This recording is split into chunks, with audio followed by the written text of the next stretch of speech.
Welcome to zero relax life. வணக்கம் ma'am. வணக்கம்.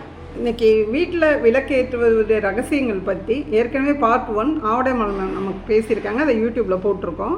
இப்போ வந்து சிஎல் மேம் அதை பற்றின பார்ட் 2 வந்து அவங்க சொல்லுவாங்க.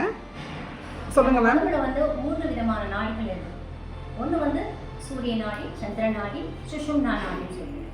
ஸோ சூரியக்கலை, சந்திரக்கலை, சுஷும்னா. ஸோ இந்த சூரியக்கலைன்றது நம்ம உடம்புல வெப்பத்தை அதிகரிக்கும், நல்ல ஸ்ட்ரென்த்தை நமக்கு கொடுக்கும். அதே மாதிரி சந்திர நாடின்றது குளுமையை தரக்கூடியது. சுஷும்னா நாடி இருந்தது நமக்குள்ளே இருக்கக்கூடிய இதே சக்தி, அந்த ஆன்மாவை உணர வைக்கிறதுக்கு சுஷும்னா நாடி இருக்குது. ஸோ சூரிய கலைக்கு வந்து நம்ம வந்து என்ன யூஸ் பண்ணோம்னா, நல்லெண்ணெய் யூஸ் பண்ணோம்னா நம்முடைய சூரிய நாடி மிக சிறப்பாக இருக்கும். அதே தான் நம்ம சந்திரக்கலைக்கும் வந்து நல்லெண்ணெய் யூஸ் பண்ணிக்கலாம்.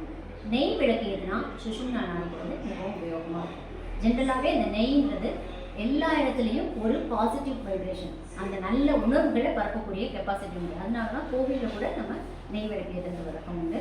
ஸோ நல்லெண்ணெய் அண்ட் இந்த நெய் தீபம் ஏற்றதுனால நம்முடைய இடக்கலை, பெண்களை அண்ட் சுஷும்னா நாடி இந்த 3மே மிக சிறப்பாக.